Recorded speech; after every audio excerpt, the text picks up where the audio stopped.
Bitcoin की price पिछले कुछ महीनों में लगभग 50% गिर चुकी है। तो अगर आप ऐसे टाइम पर क्रिप्टो करेंसी में इन्वेस्ट करने के बारे में सोच रहे हैं तो आप कैसे इन्वेस्ट कर सकते हैं, कौन सा प्लेटफॉर्म सही रहेगा, क्या इन्वेस्ट करना चाहिए या नहीं करना चाहिए, उसमें टैक्स क्या होता है। हमने तो सुना है कि 30% टैक्स लगता है और अगर नुकसान हो जाए तो वो सेट ऑफ भी नहीं होता। तो ये सारी चीजें क्या होती है, आज हम इनके बारे में डिटेल में बात करेंगे और हम ये भी समझेंगे कि क्या इसका कोई डिफरेंट ऑल्टरनेटिव हो सकता है जहां पर वो 30% वाला टैक्स हमारे ऊपर एप्लीकेबल ना हो। तो वीडियो बहुत ज्यादा इंपॉर्टेंट है। अगर आपको क्रिप्टो करेंसी में थोड़ा सा भी इंटरेस्ट है, अगर आप इन्वेस्ट करने के बारे में एक बार भी आपके मन में ख्याल आया है तो आपके लिए वीडियो बहुत ज्यादा हेल्पफुल रहेगी। आपको वीडियो को पूरा ध्यान से देखना ही चाहिए। तो सबसे पहले हम समझ लेते हैं कि अगर आप इंडिया में रहकर क्रिप्टो करेंसी में इन्वेस्ट करने के बारे में सोच रहे हैं तो क्या ये लीगल है भी या फिर नहीं।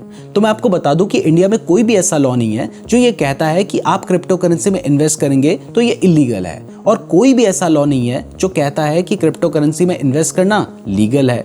यानी यहाँ पर ग्रे एरिया है। अगर आप इन्वेस्ट करते हैं तो इसमें कोई भी प्रॉब्लम नहीं है, गवर्नमेंट ने कोई भी इसको इलीगल नहीं कर रखा है, तो आप इन्वेस्टमेंट कर सकते हैं। इवन आप चाहें तो ट्रेडिंग भी कर सकते हैं, लेकिन जरूरी यह है कि आप किसी ऐसे प्लेटफॉर्म के थ्रू ही इन्वेस्ट या ट्रेड करें जो इंडिया का एक्सचेंज हो। अगर आप किसी फॉरेन एक्सचेंज के थ्रू इन्वेस्ट या ट्रेड करेंगे ना तो उसमें इलीगल तो वो भी नहीं है, लेकिन प्रॉब्लम आती है आपके बैंक अकाउंट में। मतलब कई बार आपका बैंक अकाउंट फ्रीज हो जाता है। आपने सुना होगा कि बहुत सारे लोगों के साथ ऐसा हो रहा है कि क्रिप्टो करेंसी से पैसा आया तो और वहाँ पे उनका बैंक अकाउंट फ्रीज हो गया, क्योंकि वहाँ पे जो उनके अकाउंट में पैसे आते हैं ना वो P2P सेलिंग के थ्रू आते हैं। तो इसलिए जो ओवरसीज एक्सचेंज है आपको उनके थ्रू इन्वेस्ट नहीं करना चाहिए, उससे आपको प्रॉब्लम आ सकती है। लेकिन अगर आप इंडियन एक्सचेंजेस के थ्रू इन्वेस्ट करेंगे, जैसे बहुत सारे एक्सचेंजेस हैं इंडिया में जो इंडिया में FIU रजिस्टर्ड है, तो उनके थ्रू अगर आप क्रिप्टो करेंसी में इन्वेस्ट करते हैं तो आपको ये वाली प्रॉब्लम भी देखने को नहीं मिलेगी। यानी क्रिप्टो करेंसी में इन्वेस्ट करना इलीगल नहीं है और हमारे पास आज के टाइम पे ऐसा ऑप्शन भी है जिससे हम इन्वेस्ट कर भी सकते हैं। लेकिन फिर भी जो सबसे बड़ी प्रॉब्लम है जिसकी वजह से लोग क्रिप्टो करेंसी में इन्वेस्ट करने से आज के टाइम पर बचते हैं ना, वो ये है कि इंडिया में अगर मान लीजिए आपने क्रिप्टो में इन्वेस्ट किया तो कोई प्रॉब्लम नहीं है, लेकिन जब आप प्रॉफिट कमाओगे, अगर मान लीजिए आपने 1 लाख रुपए का प्रॉफिट कमाया है तो आपको 30% टैक्स देना है उसके ऊपर फ्लैट, मतलब 30,000 रुपए आपको टैक्स देना होगा। और अगर आप लॉस करते हो तो फिर वो आपके पास प्रॉफिट के साथ सेट ऑफ भी नहीं होगा। मतलब एक जगह पे हो सकता है आपने 1 लाख रुपए का प्रॉफिट कमाया, दूसरी जगह पे आपने 1 लाख रुपए का नुकसान किया, तो आपको क्या करना होगा, आपको यहाँ पर 30,000 का टैक्स देना होगा और ये आपके लॉस के साथ सेट ऑफ भी नहीं हो रहा है। तो ये एक बहुत बड़ा रीजन है जिसकी वजह से प्रॉफिट कमाने के चांसेस बच ही नहीं रहे हैं। जो कमा रहे हो वो तो टैक्स में चला जाएगा। बट इसके बावजूद लोग क्रिप्टो करेंसी में इन्वेस्ट इसलिए करना चाहते हैं क्योंकि उन्हें पता है कि यहाँ पर जो पोटेंशियल है वो बहुत ज्यादा है। ऊपर से बिटकॉइन की प्राइस अभी एक टाइम पे $1,25,000 के आसपास पहुंच गई थी, अभी $60,000 के आसपास, $62,000 $64,000 के आसपास चल रही है। तो यहाँ पर भी लोगों को बहुत ज्यादा अपॉर्चुनिटी दिखाई दे रही है और उन्हें लगता है कि यार थोड़ा पैसा तो वहां पे इन्वेस्ट करना चाहिए। वैसे मैं आपको बता दूं कि पहले मैंने ये क्लियर करना बहुत ज़्यादा ज़रूरी है कि अगर आप क्रिप्टो में इन्वेस्ट कर रहे हैं तो तभी इन्वेस्ट करो जब आपके पास अच्छा खासा पैसा है, आपकी म्यूचुअल फंड में SIP भी चल रही है, आपने स्टॉक मार्केट में भी इन्वेस्ट कर रखा है, उसके बाद भी कोई ऐसा पैसा है जिसके ऊपर आप पूरा रिस्क ले सकते हो। सिर्फ वही पैसा आपको क्रिप्टो करेंसी में इन्वेस्ट करना है। ऐसा सोच के इन्वेस्ट मत करो कि भाई ये पैसा लगाऊंगा कल को बहुत बड़ा हो जाएगा। और दूसरी ज़रूरी चीज़ है कि कभी भी लोन लेकर ना इन्वेस्ट करना है ना ट्रेड करना है, वरना आप बर्बाद हो सकते हो। कमाना तो छोड़ो, डूब ज़्यादा सकते हो।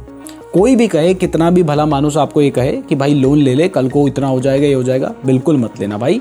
जिंदगी आपकी है, नुकसान आपका होगा, तो इसलिए लोन लेकर कभी भी इन्वेस्ट ट्रेड मत करना।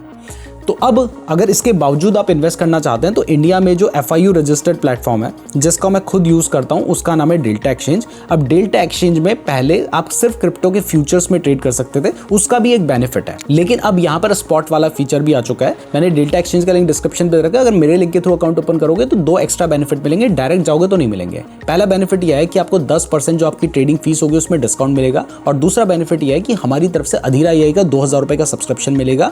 उसके लिए आपको गूगल फॉर्म भी फिल करना पड़ेगा अपना अकाउंट ओपन करने के बाद, वो गूगल फॉर्म का लिंक भी आपको डिस्क्रिप्शन में मिल जाएगा। तो जब आपका अकाउंट ओपन हो जाता है, KYC वगैरह करनी होती है, जो सारे रूल्स हैं इंडिया के फॉलो करने पड़ते हैं, जैसे डीमैट अकाउंट के केस में करने होते हैं, क्योंकि तभी आपको ये सब करने दिया जा रहा है, अदरवाइज बैंक अकाउंट से प्रॉब्लम आ सकती है। तो प्रॉपर्ली ही करना चाहिए कोई भी काम करो। तो अब देखिए यहाँ पर पहले क्या था, आप सिर्फ फ्यूचर्स में ट्रेड कर सकते थे, लेकिन अब यहाँ पर आपको एक स्पॉट का ऑप्शन भी दिखाई दे रहा है। जैसे ही आप इस पर क्लिक करते हैं तो यहाँ पर ना आपके स्पॉट वाले वॉलेट को और आपका जो फ्यूचर्स वाला वॉलेट है उसको सेपरेट रखा गया है। तो हम स्पॉट पे चले जाते हैं। जैसे हम स्पॉट पे जाएंगे तो यहाँ पर आप देखिए आपके स्पॉट वाले फीचर में आपको दिखाई दे रहा है कि कोई भी फंड नहीं है, जबकि अगर मैं आपको दिखाऊंगा तो ये वाला जो हमारा अकाउंट है इसमें ज़्यादा फंड नहीं रहता। तो इसमें क्या है कि हमारे अकाउंट में तो 33,000 रुपये पड़े हैं, लेकिन फिर हमारे स्पॉट वाले में क्यों नहीं पड़े हैं? तो यहाँ पर अच्छी बात यह है कि दोनों को ही सेपरेट रखा गया है ताकि आपका जो ट्रेडिंग वाला फंड हो वो डिफरेंट हो और आपका जो इन्वेस्टिंग वाला फंड हो वो डिफरेंट हो। बट आप चाहें तो ट्रांसफर कर सकते हैं। जैसे अगर मैं चाहूँ तो यहाँ पर मेरा जो FNO वॉलेट है वो पूरा जो पैसा है मैं अपने स्पॉट वॉलेट में ट्रांसफर कर सकता हूँ, उससे इन्वेस्ट कर सकता हूँ। और यहाँ पर दूसरी अच्छी बात पता है क्या है? यहाँ पर आप क्या कर सकते हो, आप इंडियन रुपीज में ही पैसे ऐड और विड्रॉ कर सकते हो। मतलब अगर आपको पैसा ऐड करना है तो आप अपने UPI के थ्रू इंडियन रुपीज में पैसे ऐड कर लो। जब विड्रॉ करोगे UPI के थ्रू इंडियन रुपीज में आप पैसे विड्रॉ कर सकते हो। और दूसरा क्या है, देखिए यहाँ पर आपको दिखाई दे रहा है इथेरियम की प्राइस दिखाई दे रही है, BTC की प्राइस दिखाई दे रही है, इंडियन रुपीज में दिखाई दे रही है। अब आप मान लीजिए यहाँ पर इसमें इन्वेस्ट करना चाहते हैं तो आप जितनी भी क्वांटिटी बाय करना चाहते हैं आप इंडियन रुपीज में UPI के थ्रू पैसे ऐड कीजिए और यहाँ से आप बाय कर सकते हैं। अभी फिलहाल यहाँ पर 3-4 कॉइन ही है, लेकिन एक एक करके सारे कॉइन्स जो हैं वो आ रहे हैं। वैसे मैं आपको बता दूं कि बहुत ज़्यादा जो नए कॉइन्स आते हैं, मीम कॉइन्स आते हैं, उनमें इतना स्कैम होता है ना, उनके चक्कर में मत पड़ना। अगर क्रिप्टो करेंसी में इन्वेस्ट करना है तो जो टॉप कॉइन्स हैं उनमें ही आपको इन्वेस्ट करना चाहिए। अगर आप चाहते हो कि मैं आपको टॉप कुछ अच्छे कॉइन्स के बारे में बताऊं तो उसके लिए कमेंट कीजिए, जो अच्छे कॉइन्स होंगे उनके बारे में मैं आपको बता दूंगा। बट अगर आप लोगों के अच्छे खासे कमेंट आएंगे तभी हम बताएंगे। तो ये तो एक तरीका है कि आप स्पॉट के थ्रू इन्वेस्ट कर सकते हैं, लेकिन मैंने आपको बताया कि इस पे 30% का टैक्स लगता है। बट अगर आप चाहो तो आप क्रिप्टो के फ्यूचर्स में भी ट्रेड कर सकते हो या कहें कि इन्वेस्ट भी कर सकते हो। जैसे एग्जांपल के लिए अगर आप BTC में इन्वेस्ट करना चाहते हो तो यहाँ पर अगर आप कोई भी लेवरेज नहीं लेते हो तो आप क्या कर सकते हो, आप पूरा पैसा जो आपने लगा रखा है, क्योंकि ये जो फ्यूचर्स है ये ट्रेड तब बनता है जब आप ज़्यादा लेवरेज ले रहे हो। जैसे मान लो आप 50 गुने का लेवरेज ले रहे हो तो इस केस में ये एक ट्रेड है, क्योंकि आपने जो पैसा लगाया है आप उससे 50 गुना बड़ा ट्रेड ले रहे हो। अगर प्राइस बढ़ेगी तो बहुत ज़्यादा बढ़ेगी, आपको प्रॉफिट होगा, गिरेगी तो फिर बहुत तेज़ी से गिरेगी, आपको बड़ा नुकसान होगा। लेकिन अगर मान लीजिए आपने सिर्फ 5 गुने का या 2 गुने का लेवरेज ले लिया तो आप सेम पैसे से दुगनी बिटकॉइन बाय कर पाओगे। जैसे आपने 100% बिटकॉइन बाय कर लिए। अब इसके बाद क्या होगा, मान लीजिए आपने क्या किया, पूरे पैसे से बिटकॉइन खरीद लिए तो सिर्फ 12 लॉट आप खरीद पा रहे हो, लेकिन ये परपेचुअल है, यानी आपको इसे कभी भी बेचने की जरूरत नहीं है। आप जब तक चाहें इसे होल्ड कर सकते हैं। अगर बिटकॉइन की प्राइस भी बढ़ेगी तो इसकी प्राइस भी बढ़ेगी, अगर बिटकॉइन की प्राइस गिरेगी तो इसकी प्राइस भी गिरेगी। और ऐसे में दूसरा फायदा ये होगा कि ये, क्योंकि आप डायरेक्टली बिटकॉइन में इन्वेस्ट नहीं कर रहे हो, आप बिटकॉइन के फ्यूचर्स में इन्वेस्ट कर रहे हो या क्रिप्टो के फ्यूचर्स में इन्वेस्ट कर रहे हो, तो इससे क्या होता है कि यहाँ पर जो 30% वाला टैक्स है वो डायरेक्टली बिटकॉइन में इन्वेस्ट करते हो, स्पॉट में जब इन्वेस्ट करते हो तब एप्लीकेबल होता है। अगर आप फ्यूचर्स में इन्वेस्ट करते हो तो इसको ट्रेडिंग माना जाता है, डेरिवेटिव ट्रेडिंग माना जाता है, जिसके ऊपर आपका जो कैपिटल गेन टैक्स होता है वही एप्लीकेबल होता है। और अगर इसमें आपको लॉस हो गया तो वो भी आपके प्रॉफिट के साथ सेट ऑफ हो सकता है।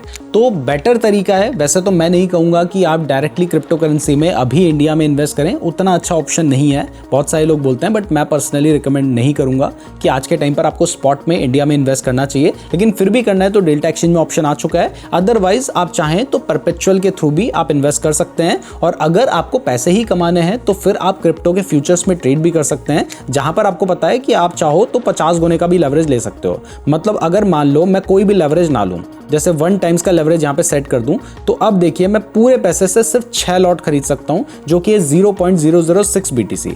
लेकिन अगर मान लीजिए मैं यहाँ पर 50 टाइम्स तक का लेवरेज ले लेता हूं, तो अब देखिए मैं पूरे पैसे से 292 लॉट खरीद सकता हूं, मतलब 0.292 BTC। अगर मान लीजिए मैं यहाँ पर 200 गुने का पूरा लेवरेज ले लूं, तो अब मैं सिर्फ 33,000 रुपए से एक बिटकॉइन खरीद सकता हूं, जिसकी वैल्यू $64,000 है। मतलब सिर्फ $300 से मैं $64,000 की चीज़ खरीद सकता हूँ। लेकिन ये बहुत ज़्यादा रिस्की होता है, क्योंकि अगर प्राइस गिरेगी ना तो बहुत ज़्यादा मुझे फास्ट नुकसान होगा।